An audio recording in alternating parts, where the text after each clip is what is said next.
И мы начинаем этот новый выпуск сразу, без прелюдий, с поездки. Сегодня мы хотим вам показать весь остров с байка. Мы объедем его по всему периметру и покажем, что же из себя представляет это райское место.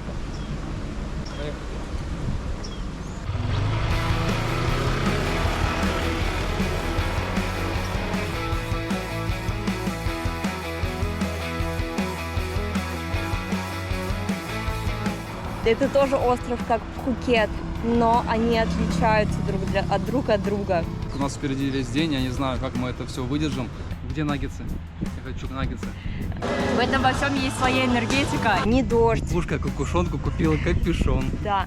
Вот здесь сидит мумифицированный монах.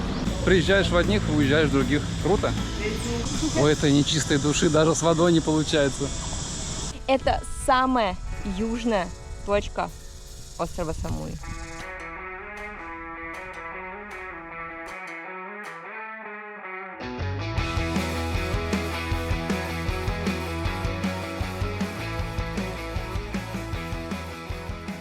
Первая остановка нашего путешествия по острову – спортивный комплекс Муай-Тай, где занимаются тайским боксом. Это родина тайского бокса, Таиланд. Очень известно, очень популярное здесь направление этих единоборств. И также не здесь, только здесь, а еще и во всем мире, потому что смешанное единоборство сейчас набирает популярность. А Муай-Тай – это как бы корень смешанных единоборств. Вот здесь мы видим школу. Попробуем сейчас туда зайти, посмотреть, что здесь. Мне давно хотелось посмотреть. Я думаю, здесь вот именно очень классно тренировки проходят.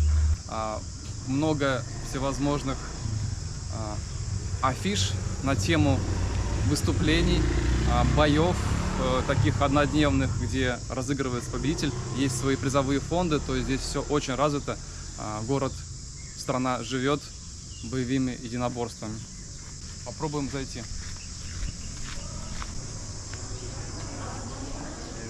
Здесь такая зона отдыха, классно. Все. Здесь у нас борьба происходит. О, cool. And that behind we have the big pool. Big pool, yes. Yeah. Здесь направление Муай-Тай, фитнес и бассейн 25 на 25. Ну, нормальный бассейн. Я видел там как олимпийский, он с дорожками. Так что посмотрим сейчас, как это все выглядит. Полюбуйтесь на это. Ну это же здорово. Классно. Здесь синяя вода, прозрачная, шикарная, дорожки, 25 метров. Только так можно здесь зажигать, плавать, тренироваться, да? Вот здесь можно еще посмотреть, как выглядит этот зал. Вот здесь шестиугольник мы видим, а там люди борются. А теперь заходим в святая святых, где делают чемпионов. Я уже слышу эти удары. Вот, здесь конец подаяния. И вот, посмотрите, как здесь здорово. Здесь рождаются чемпионы по тайскому боксу. И не только тайскому, ММА. Очень круто. Атмосфера.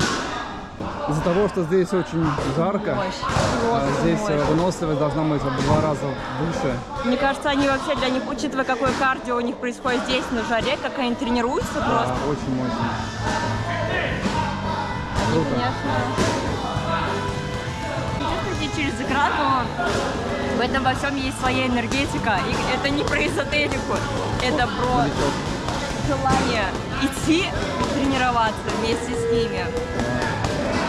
Здесь тебя прям завлекает эта вот мощь, волна вообще такая спортивная. Здорово. Но мы слишком увлеклись. Едем дальше. У нас еще целый путь, целый день впереди. Так что поехали. Вот здесь расценки. Немножко мерцает. Бронзовый абонемент стоит 2000 тайских бат в месяц. Или 300 тайских бат за одно занятие. Это входит сюда бассейн. Можно взять серебряный абонемент. Он стоит 3000 бат в месяц. Входит кроссфит, йога и фитнес-зона. И вот здесь расписание кроссфита мы видим. Да. Это Муай-Тай расписание. Мгм. Здесь ММА, а здесь свое. Мы видим, здесь есть для начинающих, то есть любой может прийти сюда. Это никакая не реклама, я бы сам с удовольствием здесь ходил, если подольше жил. Круто. Но мы вышли из этой райской обители просто вдохновленные тоже попробовать некоторые тайские единоборства. Вот, и дальше едем исследовать остров Самуи. Пошел всего полчаса по нашей поездке, а я уже весь мокрый. Вот, сколько сейчас градусов? 29, наверное. 31 уже, представляете? Пол-11, 31 градус. Очень жарко, у нас впереди весь день, я не знаю, как мы это все выдержим. А может, мы развернемся на полпути. Все, едем дальше.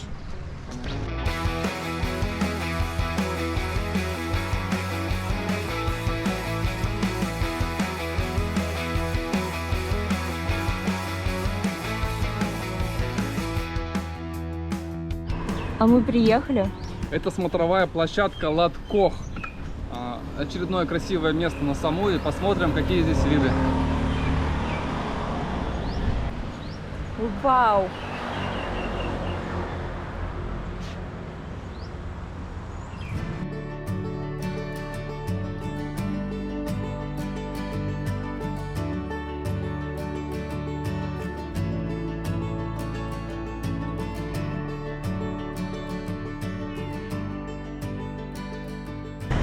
Что, а мы уже поднялись обратно к байку. Закладывайте на нее времени побольше. Мы заложили очень мало. Хочется спуститься вниз прям к самим камням. Поэтому времени у нас ушло здесь гораздо больше, чем мы планировали. Но стоит обязательно именно спуститься вниз и посмотреть. Это классно. Мы поехали дальше.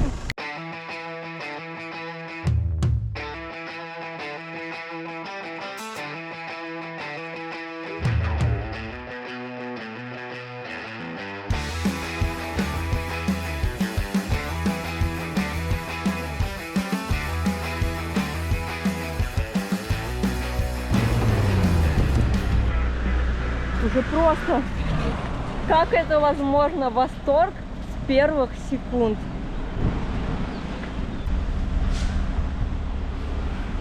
Она про восторг, то, как я вожу байк.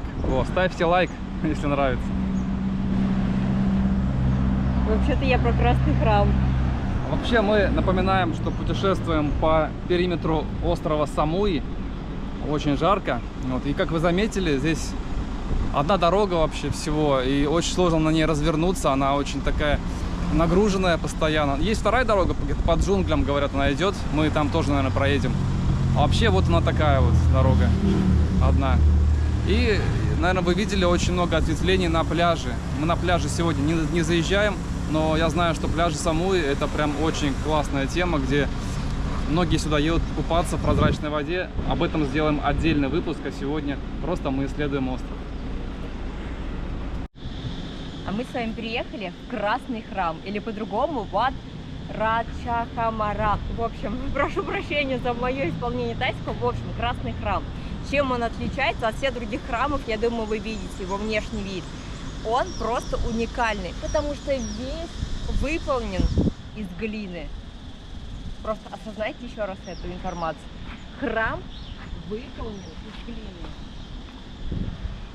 Да, смотрите, все состоит Ну, конечно, из кусочков за глины. исключением дверей и ставни на окнах, они, конечно, деревянные. И лестница Ну, мраморная. естественно, да, такие плитка. вот какие-то вещи, но в целом весь храм выполнен из глины и имеет разные оттенки. Просто красивущие элементы вылеплены из глины. Давайте посмотрим, что внутри. На входе табличка «Снимать обувь», но это да, это нормальная тема.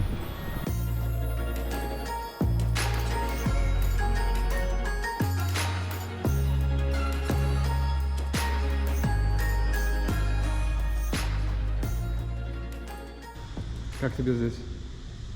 Ну, это удивительно. Здесь прям ощущается кропотливый труд в каждой детали. Вы знаете, для чего этот подиум здесь? Вообще в любом храме мы всегда видим возвышение, в любом, куда мы заходим. Эти возвышения, они для монахов. То есть монахи не сидят на полу на одинаковом уровне со всеми другими обывателями. Потому что монах считается, но как бы все-таки чуть выше, ну и чуть ближе к буддийским учениям. Поэтому вот такие вот подиумы, это, как правило, именно для монахов. Здесь мы видим также Будду, подношения, свечи.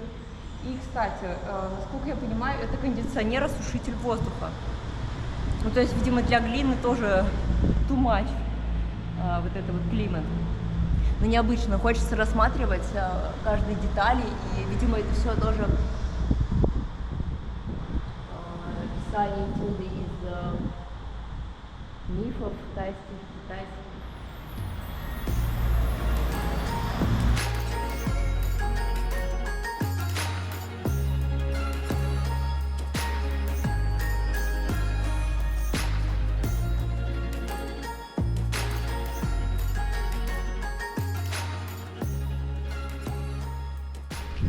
Возраст этой пагоды около 250 лет. И там хранятся мощи Будды, которые были привезены сюда в 1955 году.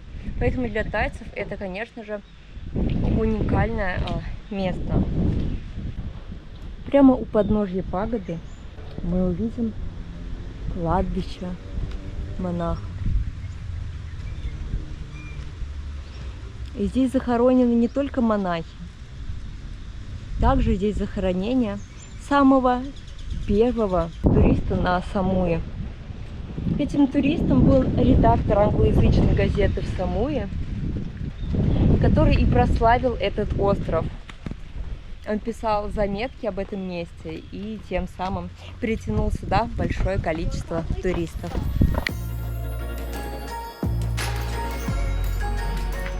Змеи. В Таиланде мы везде можем видеть змей.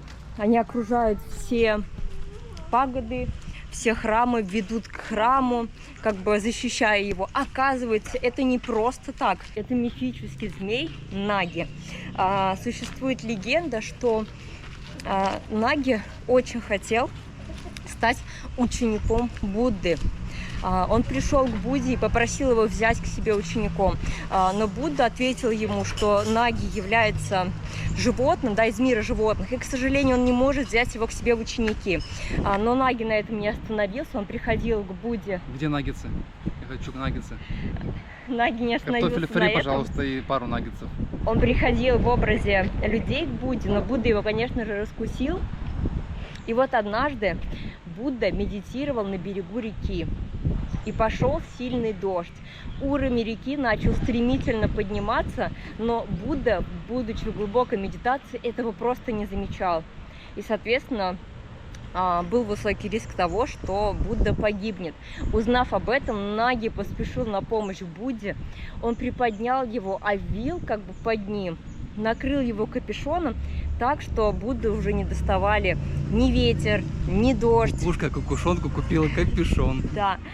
И вот после этого, конечно же, Будда все равно не смог взять его в свои ученики, потому что Наги был животным. Но после этого вот этого змея возвеличивают в буддизме.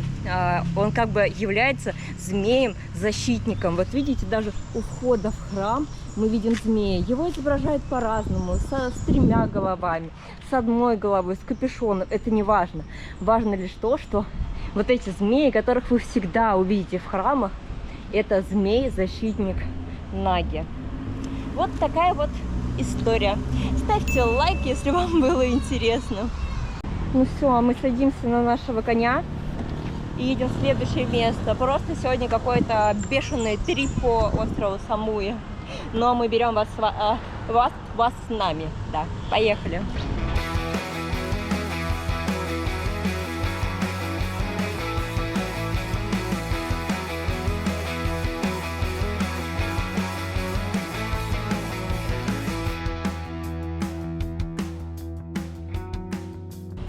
Приехали мы вот сюда. Куда сказать не можем, сами не знаем.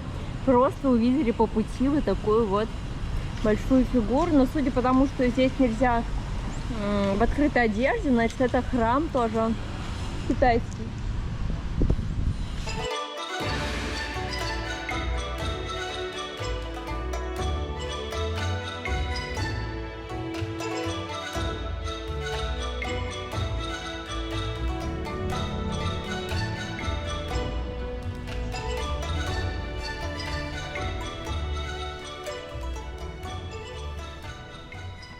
Вообще это историческая достопримечательность Самуи, известная. И вообще, это кто такой Гуань Юй? Это генерал, китайский генерал, в честь которого поставили статую, и это святилище. Мы можем увидеть здесь очень много красок, красные, фонарики, желтые. Это вот все придает такой колорит этому месту. Здесь проводятся свадебные церемонии. То есть, и, кстати, это символ влияния Китая на Таиланд. Это вот, наверное, самая основная мысль этого всего места.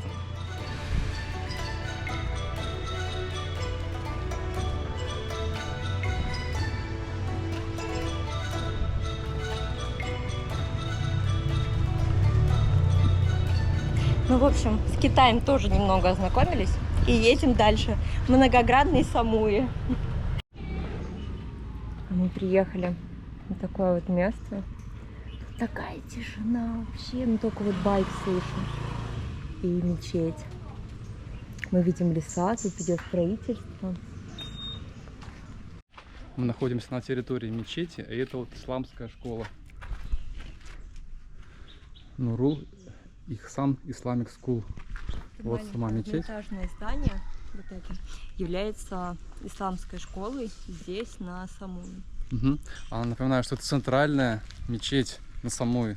То есть здесь есть мусульмане, ислам, все, это тоже все есть. Вот центральная мечеть.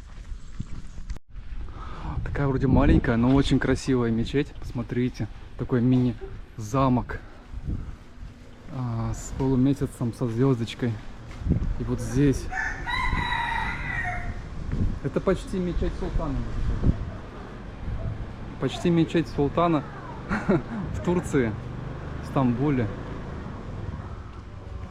Такое очень уединенное место, красивое. Внутри, наверное, снимать мы не будем, но вот чтобы вы знали, что здесь есть мечеть. Рядом с мечетью та самая настоящая жизнь. Без прикрас. Видите, прям кровать на улице.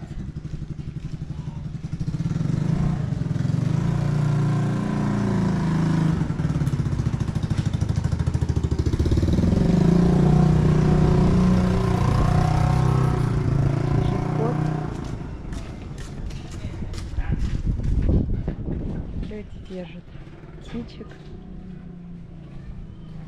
И такой вот. Как здесь спокойно. Даже импровизированный магазин, кстати.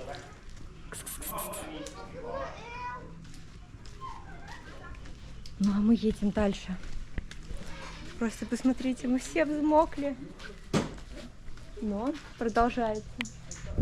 Hello!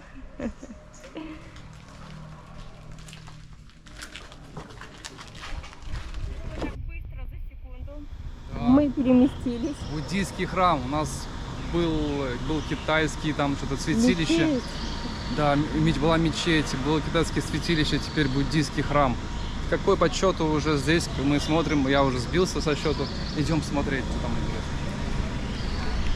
Называется этот храм Wat Punarang.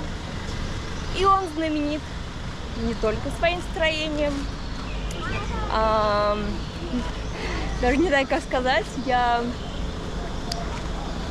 несколько удивлена от этого, но здесь сидит мумифицированный монах. Да, вы не ослышались, мумифицированный монах. Вот сейчас на него мы и будем смотреть.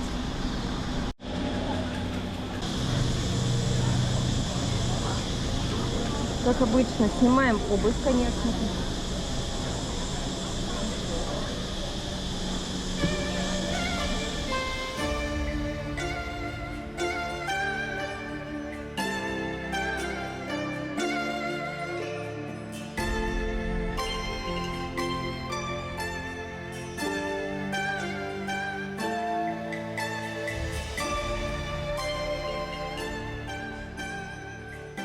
Есть такое увлечение трясти вот эту вот штучку, пока не высадит палочка. Должна быть одна. Вот. Так, и что теперь делать? Запоминаем ее номер 13. 13, Номер счастливое 13. число. Теперь идем к стенду с предсказаниями. Ищем номер 13. Ищем 13 номер Переводим. и переводим. Мы перевели уникальное послание Аделине от монаха. Читай. Я ничего не поняла. Читай. Короче, ерунда какая-то. Там что-то сказано нелицеприятное, похоже. А еще мне очень нравится в таких местах, что нужно сначала раздеваться, снимаешь свою обувь, а потом выбираешь любую, которая тебе нравится. Да, мы сегодня выбрали Биркенстоки и... Да, у Аделины просто Биркенстоки. удивительно похожие на наши, конечно. Мы всегда почему-то выбираем одну и ту же обувь. Странно. Вообще здорово, да? Побольше бы таких мест. Приезжаешь в одних, уезжаешь в других. Круто. А вообще это не макет, это не сделанный какой-то там, не знаю, модель. Это реально мумифицированный монах. А для чего это здесь вообще находится? Это как бы подтверждение силы буддизма. Говорят, что это место для тех, кто в какой-то момент потерял свой путь и усомнился именно в буддизме и в просветлении. Монах, которого мы с вами видим, Луанг Хо Денг, родился в 1894 году. 1894, обалдеть. В возрасте 20 лет он ушел в монастырь, пробыл там 2 года, отказался, естественно, от всех мирских благ. Но спустя 2 года он выбрал обычную мирскую жизнь, женился, у него появились дети, и вот так он прожил до 50 лет. В возрасте 50 лет он вернулся обратно в монастырь, он стал монахом, и он достиг успехов в медитации. Говорят, что он мог медитировать 14 дней подряд без перерыва. Ну и в дальнейшем, конечно же, он стал настоятелем именно этого храма. Более того, он точно предсказал дату своей смерти и завещал монахам, которые здесь были, не кремировать его, как по сути положено, да, по буддийским традициям, а оставить его здесь, как бы мумифицировать. Но при его мумификации не было использовано, ну, как говорят, опять-таки мы не можем это проверить, ни единого специального раствора. Его просто поместили в стеклянный саркофаг. И якобы тело его мумифицировалось каким-то естественным образом. На его голове до сих пор есть волосы, его кожа сильно сморщена, но она есть. То есть он как бы не разлагается, а он мумифицирован. Но очки у него не ради забавы надеты, а просто как бы глазницы, естественно, пустые, да, глаза не сохранились, потому что это то, что, видимо, сохранить невозможно даже при участии божественных сил. Ну, в общем-то, вот. И он сидит здесь, умер он в 1974 году. А кто заметил, какой бренд у очков? Какой бренд у очков? А я предлагаю, знаете, поменять очки ему вот на эти. Да кого? Вот на эти. Заметили здесь одно классное место. Что опять, такое? вот опять история с гонгом. Если вы не видели наш выпуск «Большой Будда» на Пхукете, вот сейчас здесь будет ссылка, посмотрите обязательно, вот там будет ссылка. Потому что там я терла этот гонг в надежде услышать чарующую мелодию, которая подтвердит чистоту моей души и веры. Музыку я не услышала. Оказывается, просто надо было тереть не сухой рукой, а влажной. Ну, конечно же, об этом никто не пишет. Просто говорят, есть мелодия, чист душой, нет мелодии, Давай иди попробуем. за святой ленточкой. Но здесь нам раскрыли секрет. Вот здесь вода. Да. Можно ее, интересно, мыть? Да, давай.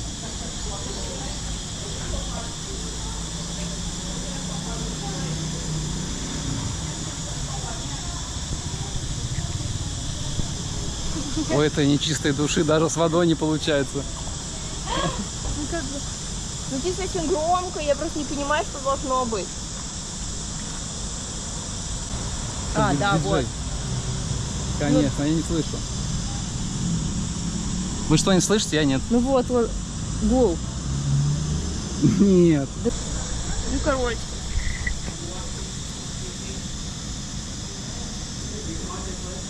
Ага.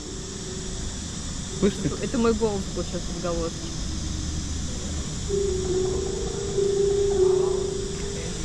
Так не бывает это. Вы слышите? Я нам... Не мокрый, получается, надо. Все понятно с ней. Вот.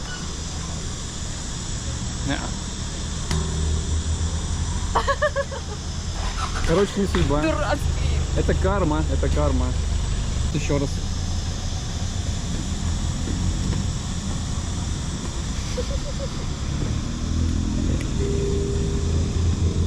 Слышите? Чуть-чуть есть. В общем, приезжайте и пробуйте, кто хочет. А мы едем дальше. Дурацкое развлечение какое-то.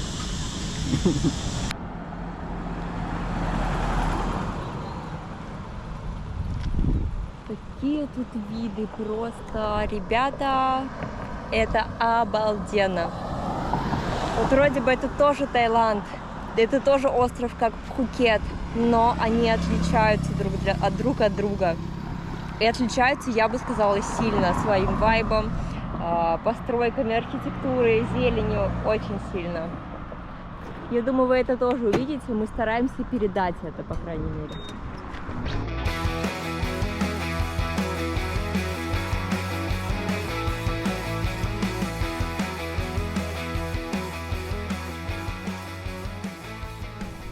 Вот по такой живописной дороге, по которой мы ехали с вами, мы приехали к вот такой золотой пагоде. Чем она уникальна?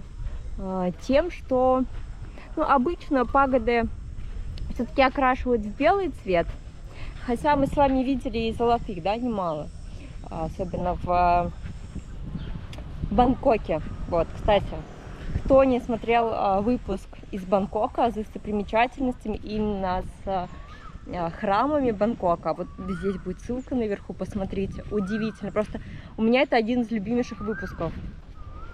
В пагоду войти нельзя, охраняет ее также духи, и духи это у нас якши, ну и змеи, о которых сегодня мы вам также рассказывали. У храма и пагоды мы можем их часто встретить. А вообще, конечно, место здесь красивое, и здесь можно даже просто наслаждаться морем.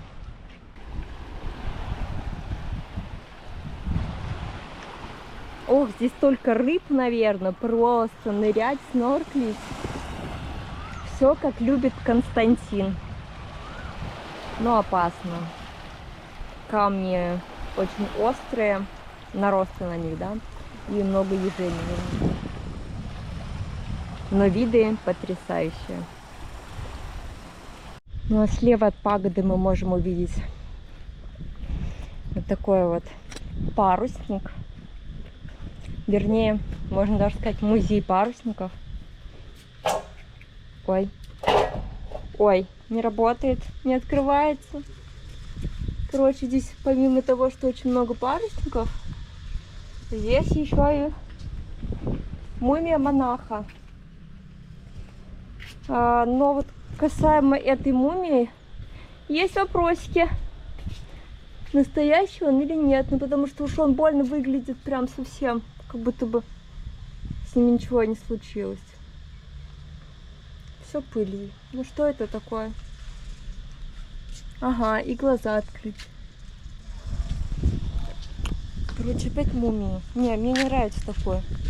Вот это вот все, как это, типа Ленин, мавзолей, это вообще не моя история. А вот эти вот мумии монахов, это исключительно мое мнение.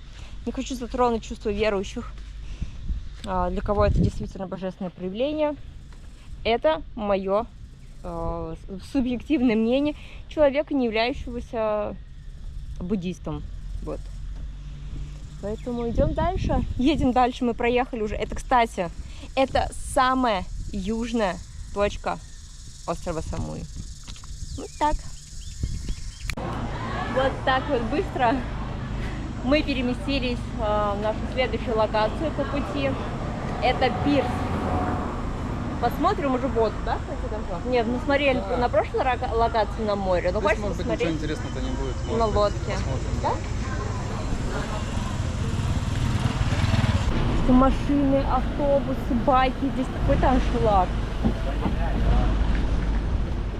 Это на этом все, я думаю, здесь нечего останавливаться, надо ехать дальше. Ну, это пирс, но здесь очень много лодочек.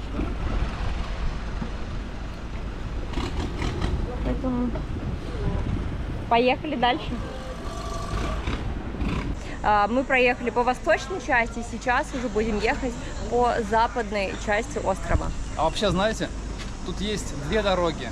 Первая такая хорошая, классная, асфальтированная, а вторая, она проходит прям по самим джунглям. То есть там плохая дорога, как-нибудь тоже съездим обязательно. Но здесь мы видим, что все прекрасно, везде 7-Eleven, везде магазины, то есть ездить можно, покрытие классное, хорошее, мне нравится. Да.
Ну что, мы объехали весь Самуи.